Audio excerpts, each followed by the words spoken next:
বিশ্বনবী সাল্লাল্লাহু আলাইহি ওয়াসাল্লাম বলেন, আল্লাহর সামনে বনি আদমের কলবগুলো, দিলগুলো এমনভাবে একত্রিত করা মনে হয় যেন একটি কলব। আর আল্লাহ এই কলবগুলোকে, এই নফসগুলোকে ইউসাররিফুহু হাইসু ইয়াশা, যেই দিকে চায় আল্লাহ ওই দিকে ঘুরিয়ে দেয়।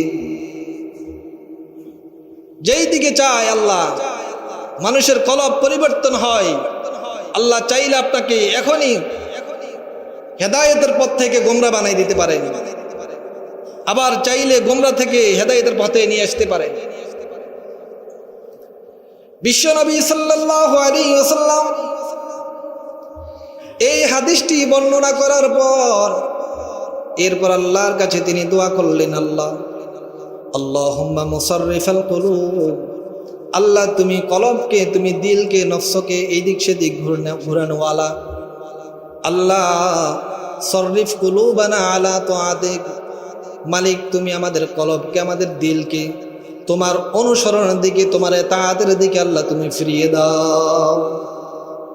আল্লাহ তুমি কলবকে স্থানান্তরকারী, মুসাররিফাল কুলুব, তুমি আমাদের কলবকে সর্ব অবস্থায় তোমার গোলামি, তোমার ইতাআত, তোমার ইবাদতের দিকে আমাদের কলবকে ঘুরিয়ে রাখো, বলেন সুবহানাল্লাহ। এই জন্য বিশ্বনবী সাল্লাল্লাহু আলাইহি ওয়াসাল্লাম এই দোয়াটা বেশি বেশি করতেন, আল্লাহুম্মা মুসাররিফাল কুলুব সররিফ কুলুবানা আলা তাআতিক। আরেকটি riwayতের মধ্যে আল্লাহর রাসূল বলতেন, আল্লাহুম্মা মুকাল্লিবাল কুলুব সাব্বিত কলবি আলা দীনিক, হে আল্লাহ তুমি আমার দিলকে, আমার কলবকে সর্ব অবস্থায় তোমার ইতাআত, তোমার দ্বীনের উপর আমার কলবকে অটল এবং স্থায়ী রাখার তৌফিক দাও, বলেন সুবহানাল্লাহ।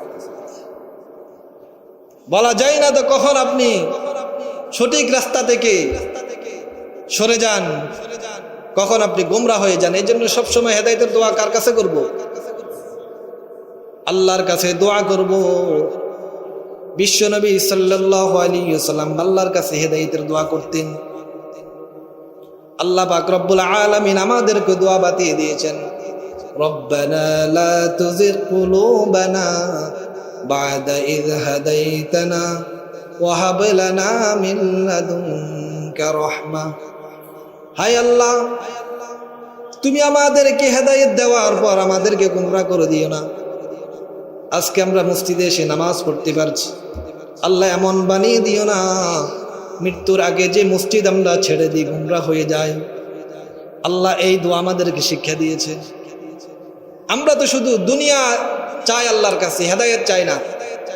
সঠিক পথে থাকার এই তৌফিক, এই যোগ্যতা আল্লাহর কাছে চাই না। শুধু মনে করি যে দুনিয়াটাই আল্লাহর কাছে চাওয়া, হেদায়েত চাওয়া, নেক আমল করতে চাওয়া, করতে পারার তৌফিক চাওয়া আল্লাহর কাছে।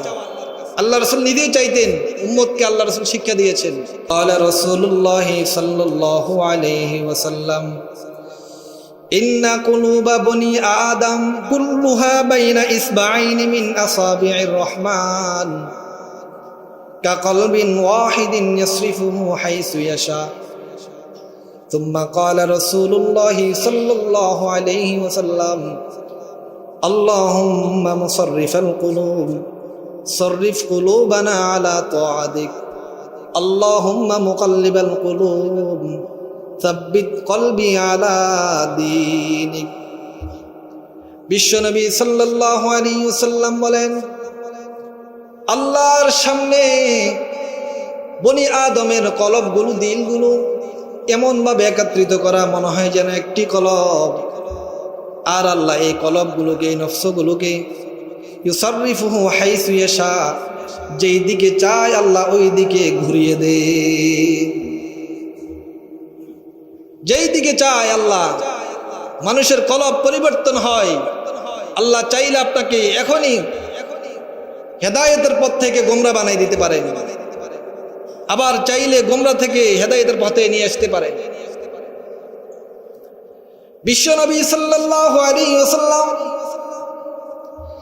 এই হাদিসটি বর্ণনা করার পর এরপর আল্লাহর কাছে তিনি দোয়া করলেন, আল্লাহুম্মা মুসাররিফাল কুলুব, আল্লাহ তুমি কলবকে, তুমি দিলকে, নফসকে এই দিক সেদিক ঘুরানোওয়ালা আল্লাহ, সররিফ কুলুবানা আলা তাআতিক, মালিক তুমি আমাদের কলবকে, আমাদের দিলকে তোমার অনুসরণের দিকে, তোমার ইতাআতের দিকে আল্লাহ তুমি ফিরিয়ে দাও।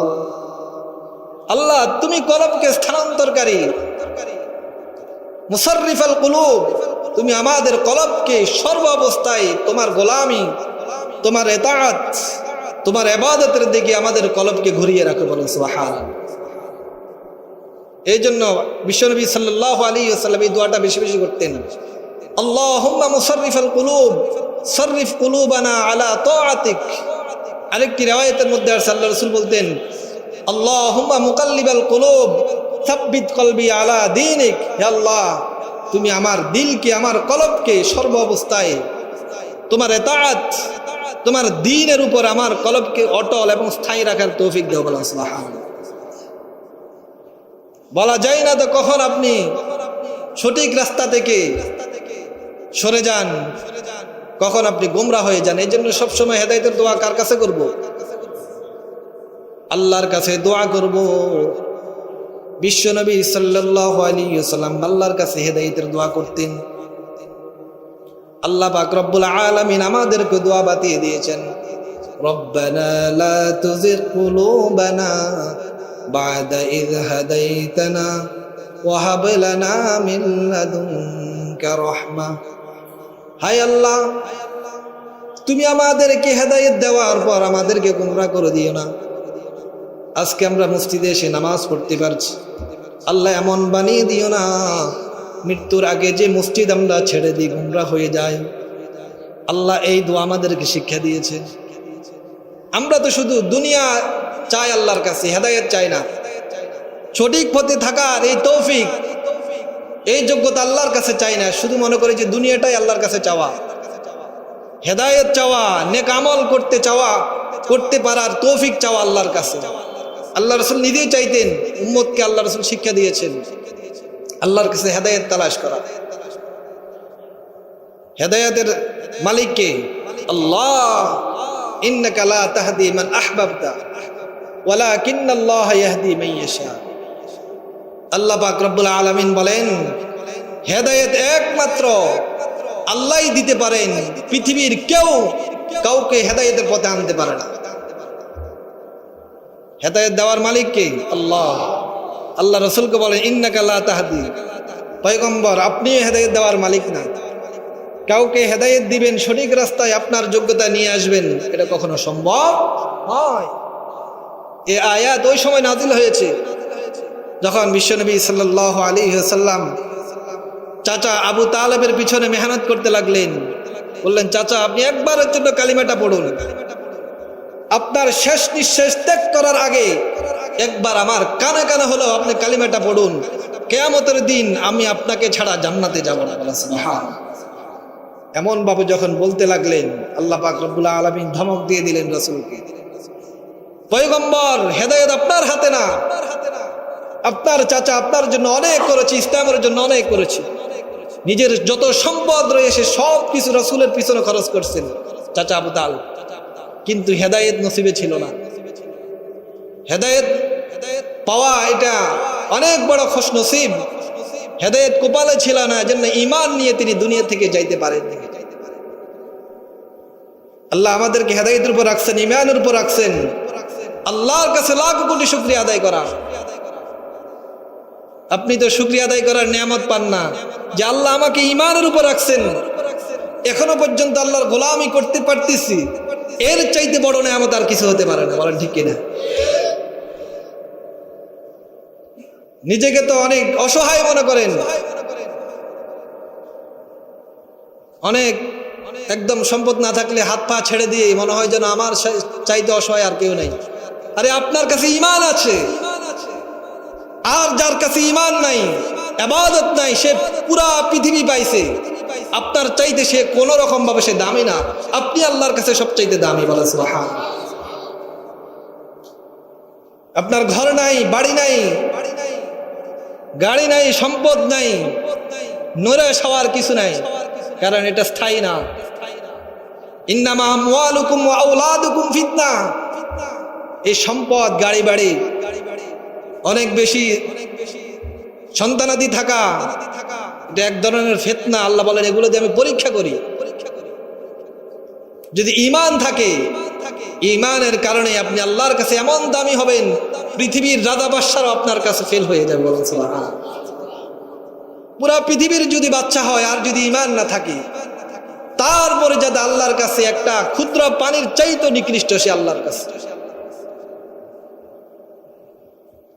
এই জন্য মুহতারাম হাজিরিন, হেদায়েত কার কাছে চাইবো? বেশি বেশি হেদায়েত আল্লাহর কাছে চাইবে। রাসূল শিক্ষা দিচ্ছেন, আল্লাহুম্মা মুসাররিফাল কুলুব সাররিফ কুলুবানা আলা তাআতিক। বলেন আল্লাহুম্মা মুসাররিফাল কুলুব সাররিফ কুলুবানা আলা তাআতিক। এই দোয়াটা বেশি বেশি পড়বেন। রাসূল বেশি বেশি পড়তেন, সাহাবায়ে কেরামদেরকে উদ্বুদ্ধ করতেন, আল্লাহ মৃত্যু পর্যন্ত তোমার ঈমানের উপরে, হেদায়েতের উপরে, তোমার দ্বীনের উপরে যেন অবিচল অটল থাকতে পারি। দুনিয়ার কোনো ফিতনা ফাসাদ যেন আমার যেন পদস্খলন করতে না পারে, আমাকে যেন সঠিক রাস্তা থেকে বিচ্যুত করতে না পারে, অন্যদিকে নিয়ে যেতে না পারে। এই জন্য বেশি বেশি কার কাছে দোয়া করবো? আল্লাহর কাছে। কলব হলো সব কিছু। কলব যদি আপনার খারাপ হয়ে যায়, আপনার দুনিয়া শেষ। কোনো দুনিয়ার ভালো কিছু আপনার আর মজা লাগবে না। শরীর ভালো, মানুষের রুচি যখন নষ্ট হয়ে যায়, খাওয়ার চাহিদা, রুচি যখন নষ্ট হয়ে যায়, তখন মিষ্টি জিনিসও তার কাছে কি লাগে? তিতা লাগে। জ্বর উঠলে যে কোনো খাবার দেন, মিষ্টি দেন, সে বলে কি তিতা। আসলে কি এই খাবারটা তিতা নেই, তার রুচি নষ্ট হয়ে গেছে। যে কোনো দামি খাবার দেন, তার কাছে তিতা লাগে, মজা লাগে না। কারণ হলো তার রুচি নষ্ট হয়ে গেছে। ঠিক তেমনি ভাবে ইবাদতের মজা না পাওয়া, এটা হলো কলব। কলব যদি নষ্ট হয়ে যায়, এই কলব নামক রুচি যদি নষ্ট হয়ে যায়, কোনো ইবাদত আপনার কাছে ভালো লাগবে না, তিতা লাগবে। হুজুর এই কথা কেন বলে? এতবার কেন নামাজ পড়তে হবে? এই আমল কেন করতে হবে? সম্পদ আল্লাহর রাস্তায় কেন ব্যয় করতে হবে? তখন তার তিতা লাগবে, মজা লাগবে না, কারণ তার কলব, তার রুচি নষ্ট হয়ে গেছে। বিশ্বনবী সাল্লাল্লাহু আলাইহি ওয়াসাল্লাম বলেন, আলা ওয়া ইন্না ফিল জাসাদি মুযগাহ। বিশ্বনবী সাল্লাল্লাহু আলাইহি ওয়াসাল্লাম বলেন, প্রত্যেক মানুষের শরীরের মধ্যে, দেহের মধ্যে একটি মাংস রয়েছে, একটি মাংস রয়েছে। বিশ্বনবী বলেন, ইদা সালুহাত সালুহাল জাসাদু কুল্লু। ওই মাংসটা যখন সুস্থ থাকে, মানুষের পুরা দেহ, পুরা শরীরটা সুস্থ থাকে। বলেন সুবহানাল্লাহ। কিন্তু যখন ওই মাংসটা ইদা ফাসাদাত ফাসাদাল জাসাদু কুল্লু, আর যখন ওই মাংসটা অসুস্থ হয়ে যায়, নষ্ট হয়ে যায়, বিশ্বনবী বলেন মানুষের পুরা দেহ অসুস্থ হয়ে যায়। পুরা দেহের মধ্যে তখন কোনো কাজ করতে, ভালো কাজ করতে আর ভালো লাগে না, ভালো কথা বলতে ভালো লাগে না, সত্য কথা বলতে তিতা লাগে, খারাপ কাজ করতে তার ভালো লাগে। বিশ্বনবী বলেন ওই মাংসটা, ওই গোস্তের টুকরাটা হলো আলা ওয়াহিয়াল কলব। এটাই হলো মানুষের কলব। এটাই হলো কি? মানুষের কলব। এই কলব যদি নষ্ট হয়ে যায়, তখন তার ইসলাম নিয়ে ব্যথা, মাথা ব্যথা শুরু হয়ে যায়। কোরআনওয়ালা দেখলে তার মাথা ব্যথা শুরু হয়ে যায়, দাড়িওয়ালা দেখলে তার মাথা ব্যথা শুরু হয়ে যায়, কোরআনের কথা শুনলে তার গায়ে জ্বর উঠে যায়। কারণ হলো তার কলব নষ্ট হয়ে গেছে। বিশ্বনবী সাল্লাল্লাহু আলাইহি ওয়াসাল্লাম বলেন, আল্লাহ পাক রব্বুল আলামিন যেই কলবটা দিয়েছেন, এই কলবের উপর আপনার সকল আমলের উপর আমল নির্ভর করে, আপনার ঈমান নির্ভর করে। আল্লাহ পাক রব্বুল আলামিন কোরআনে কারীমের মধ্যে বলেন, আল্লাযীনা আমানু ওয়া তাতমাইন্নু কুলুবুহুম বিযিকরিল্লাহ। এর আগের আয়াতে আল্লাহ পাক রব্বুল আলামিন বলেন, আমি পৃথিবীর যারা ফিতনা ফাসাদ করে, যারা জুলুম করে, তাদেরকে আমি ধ্বংস করে দিই, কিন্তু যারা ঈমান আনলো, ঈমান আনার পর আমার জিকিরের মাধ্যমে তাদের, আমার স্মরণ, আমার ইবাদতের মাধ্যমে তাদের কলবকে তরুতাজা সুস্থ রাখছে, তাদেরকে কিন্তু আমি সঠিক রাস্তার দিকে পথ প্রদর্শন করি। আল্লাযীনা আমানু ওয়া তাতমাইন্নু কুলুবুহুম বিযিকরিল্লাহ। আল্লাহ পাক রব্বুল আলামিন বলেন, আলা বিযিকরিল্লাহি তাতমাইন্নুল কুলুব। আল্লাহ বলেন, তোমরা শুনে রাখো, তোমাদের যেই শরীর, এই শরীর সুস্থ রাখার জন্য আমি জমিনের মধ্যে ওষুধ দিয়েছি। এই শরীরকে শক্তিওয়ালা বানানোর জন্য আমি জমিনের মধ্যে ফল ফলাদি দিয়েছি, বিভিন্ন জিনিস দিয়েছি। কিন্তু যে কলব দিয়েছি, এই কলব সুস্থ রাখার জন্য একমাত্র মাধ্যম হলো আমার জিকির, আমার ইবাদত। এই কলব সুস্থ থাকার একমাত্র মাধ্যম হলো আলা বিযিকরিল্লাহ তাতমাইন্নুল কুলুব। এগুলোর মাধ্যমে শুধুমাত্র কলবটা সুস্থ থাকে, কলবটা সচল থাকে। শরীর যেমন জমিনের খাদ্য, বিভিন্ন ওষুধ, বিভিন্ন ফল ফলাদি খাওয়ার পর শরীর সুস্থ থাকে, ঠিক তেমনি ভাবে তোমাদের মধ্যে যে কলবটা রয়েছে, এই কলবটা সুস্থ থাকে শুধুমাত্র আমার জিকিরের মাধ্যমে। বলেন সুবহানাল্লাহ। এই কলবটা সুস্থ থাকে কিসের মাধ্যমে? জিকিরের মাধ্যমে। এই জন্য কলব যখন খারাপ হয়ে যায়, কোরআন তেলাওয়াত ভালো লাগে না। আল্লাহ পাক রব্বুল আলামিন সূরা আনফালের 4 নম্বর আয়াতে আল্লাহ মুমিনের পরিচয় দিতে গিয়ে বলেন, মুমিন হলো ওই ব্যক্তিরাই যারা আমার তেলাওয়াত শোনার পর, আমার কোরআন শোনার পর তাদের কলব তরুতাজা হয়, ঈমান বাড়তে থাকে, ঈমান বাড়তে থাকে, তাদের দিল আল্লাহর ভয়ে কান্না করতে থাকে। এরাই হলো প্রকৃত ঈমানদার। বলেন সুবহানাল্লাহ। আল্লাহ পাক রব্বুল আলামিন কোরআনের মধ্যে বলেন, ইন্নামাল মুমিনুনা আল্লাযীনা ইযা যুকিরাল্লাহু ওয়াজিলাত কুলুবুহুম ওয়া ইযা তুলিয়াত আলাইহিম আয়াতুহু যাদাতহুম ঈমানান ওয়া আলা রাব্বিহিম ইয়াতাওয়াক্কালুন।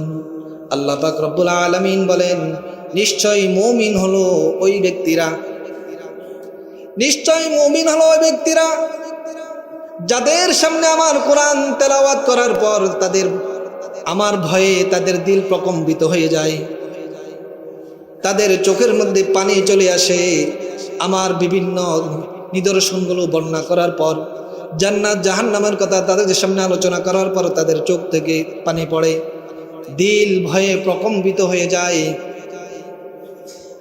ওয়াইদা তুলিয়াত আলাইহিম যাদাতহুম ঈমানা, এবং আমার এই তেলাওয়াতের মাধ্যমে তাদের ঈমান ধীরে ধীরে আরো বাড়তে থাকে, আরো মজবুত হইতে থাকে। আল্লাহ বলেন, এরাই হলো প্রকৃত ঈমানদার।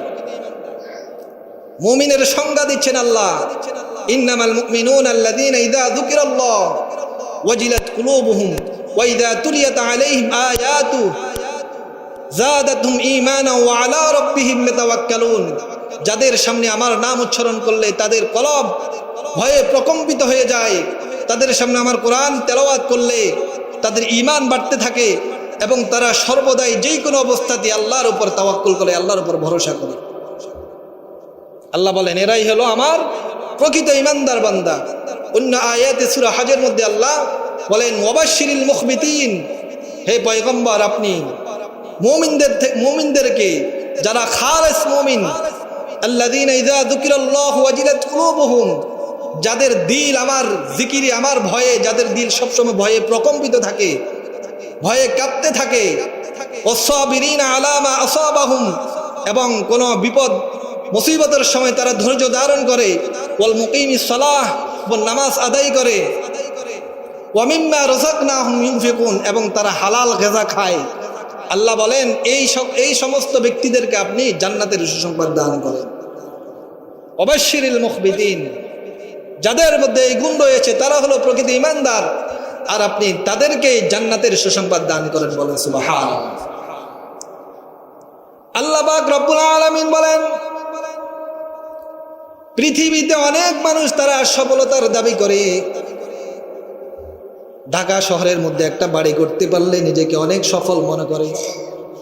অনেক টাকার মালিক হইতে পারলে মনে নিজে নিজে ধারণা করা আমি তো সফল হয়েছি, আমি সফলতার মধ্যে পৌঁছে গিয়েছি। আল্লাহ পাক রব্বুল আলামিন সম্পদের মালিক হওয়া, এগুলোকে কোরআনের কোনো জায়গায় সফলতার মানদণ্ড হিসেবে আল্লাহ উল্লেখ করেন নাই। বরং আল্লাহ পাক রব্বুল আলামিন বলেন, কদ আফলাহা মান তাযাক্কা, যে ব্যক্তি তার প্রবৃত্তিকে, তার আত্মাকে পবিত্র রাখছে সবসময় গুনাহ থেকে, এই ব্যক্তি হলো সফল কাম। এই ব্যক্তি হলো সফল কাম। যে ব্যক্তি তার আত্মাকে, নফসকে, কলবকে আমার নাফরমানি থেকে সর্বদাই পবিত্র রাখছে, আল্লাহ পাক বলেন এই ব্যক্তি হলো প্রকৃত সফল কাম। ফামান যুহজিহা আনিন নার ওয়া উদখিলাল জান্নাতা ফাকাদ ফাজ। আর যেই ব্যক্তিকে আল্লাহ পাক রব্বুল আলামিন পরকালে জাহান্নাম থেকে মুক্তি দিয়ে জান্নাত দিয়ে দিবেন, এটাই হলো চূড়ান্ত পর্যায়ের সফলতা। বলেন সুবহানাল্লাহ। এটাই হলো চূড়ান্ত পর্যায়ের সফলতা। এই জন্য আল্লাহর কাছে কোনো চেহারা, কোনো বংশ, এগুলো আল্লাহ দেখেন না। আল্লাহ দেখেন কি এই কলব, কলব কার কতটুকু পবিত্র, কার কলব কি পরিমাণ গুনাহ থেকে পবিত্র, আল্লাহ এই কলব দেখেন। কলবের উপর আল্লাহ বিচার করে কিয়ামতের দিন আপনার প্রতিদান আল্লাহ দান করবেন। হযরত বেলাল রাদিয়াল্লাহু তাআলা, তিনি অনেক সুন্দর ছিলেন, অনেক সুন্দর ছিলেন। তিনি কালো কুৎসি ছিলেন, কিন্তু তিনি এমন পবিত্র আত্মার অধিকারী হয়েছেন, এমন পবিত্র আত্মার অধিকারী হয়েছেন, তিনি জমিনের মধ্যে চলেছেন, আত্মার জুতার আওয়াজ আসমানের মধ্যে ফেরেশতারা শুনেছেন। বলেন সুবহানাল্লাহ।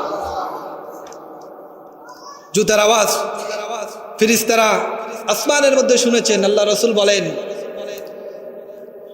ইয়া বেলাল হাদিসনি বিআরজি আমালিন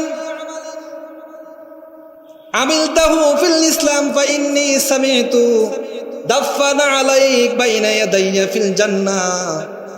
হে বেলাল, তুমি এমন কি আমল করো, এমন কি গুরুত্বপূর্ণ ফজিলতপূর্ণ আমল করো, আমাকে একটু বলে দাও। ও বেলাল, তুমি এমন কি পছন্দনীয় আমল করো যে আমলের কারণে তোমার এমন মর্যাদা, তুমি আমাকে একটু বলে দাও। বিলাল রাদিয়াল্লাহু তাআলা আনহু বিশ্ব নবীকে ডাক দিয়ে বললেন, ইয়া রাসূলুল্লাহ, আমি তো এমন কোন ইবাদত করি না, এমন কোন আমল করি না, মা আমিলতু আমালান আরজা আমালিন। বেলাল রাদিয়াল্লাহু তাআলা বললেন, পয়গম্বর, আমি তো এমন কোনো আশাবাদী আমল করি না, হ্যাঁ কিন্তু একটা আমল করি, তা হলো যখনই আমি ওযু করি, গোসল করি, তখনই যতটুকু সম্ভব আমি কিছু নামাজ আদায় করি। বলেন সুবহানাল্লাহ। যখনই আমি ওযু করি, যখনই আমি কোনো পবিত্রতা অর্জন করি, গোসল করি, ওযু করি, তখনই যতটুকু সম্ভব হয়, সময় হয়, 2 রাকাত হোক, 4 রাকাত হোক, আমি 2 রাকাত হোক, 4 রাকাত হোক, আমি নামাজ আদায় করি। এটা ছাড়া আমার গুরুত্বপূর্ণ দায়মি আর কোনো আমল নাই। এই কথা বলার পর বেলাল রাদিয়াল্লাহু তাআলা জিজ্ঞেস করলেন, ইয়া রাসূলুল্লাহ, আপনি আমাকে এমন কেন প্রশ্ন করলেন?